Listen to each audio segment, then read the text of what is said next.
आज मी काल मुंडे साहेबांच्या प्रेमात पडून आम्ही भारत जबर गेलो. उद्या वेळ आली तर राहुल गांधीवर देखील आपल्याला जाऊन बसावं लागल. मराठ्यानो, तुम्हाला जर खरं जीवन चांगलं पाटील साहेब करायचं असेल तर मामा देशमुखचं लिटरेचर वाचलं पाहिजे, साळुंकेचं वाचलं पाहिजे, PV सावंतचं वाचलं पाहिजे, कोळशे पाटलाला जवळ घेतलं पाहिजे. देशातली व्यवस्था बदलण्यासाठी राजकीय परिवर्तन करणं हीच माझी आयडिओलॉजी असणार आहे, ही माझी भूमिका आहे. स्टुडंट आहे. या देशात सत्ता कशी मिळवायची हे गणित माझ्या डोक्यात चांगलं आहे. मग ते कुठल्या मार्गाने जायचं आणि कसं जायचं कुठं मी अडकत पडत नाही. आज मला सागर साहेबांचं एक वाक्य भारी आवडलं की ते काय म्हणले, विचारात गुंतू नका, नवीन युगाशी चालत चला. या देशातली व्यवस्था बदलण्यासाठी राजकीय परिवर्तन करणं हीच माझी आयडिओलॉजी असणार आहे, ही माझी भूमिका आहे. आज मी काल मुंडे साहेबांच्या प्रेमात पडून आम्ही भारत जबर गेलो.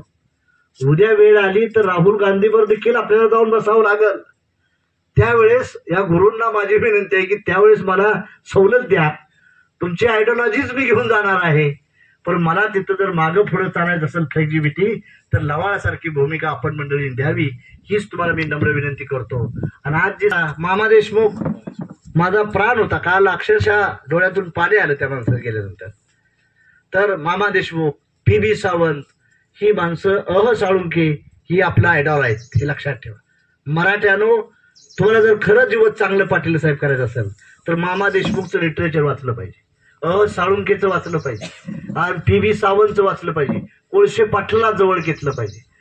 तुमच्या जातीचा शरद पवार नाही, तुमच्या जातीचा अजित पवार नाही, तुमच्या जातीचा एकनाथ शिंदे नाही, किंवा आमच्याही जातीतला आम्ही जे नेते म्हणतो ते आमच्या जातीचं नाहीत.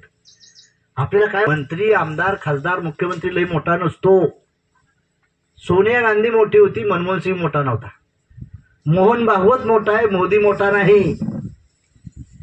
बाळ ठाकरे मोठा होता, नारायण राणे मोठा नाही.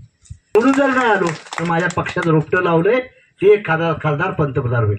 महादेव जानकर भारतात कुठे गेला, रात्री 2 वाजता 200 मुलं येतात भेटायला, ही महादेव जानकरची कमाई आहे. म्हणून मी तुम्हाला सांगू इच्छितो, खचून जाऊ नका. अजून आपण मनगात बांधू. डेफिनेटली आपण पोरं निवडून आलो. सत्ता नाही, सत्ता नसताना जी माणसं असतात ती आपली माणसं असतात. सत्ता होती तेव्हा सूज होती, तेव्हा सारी माणसं येतात.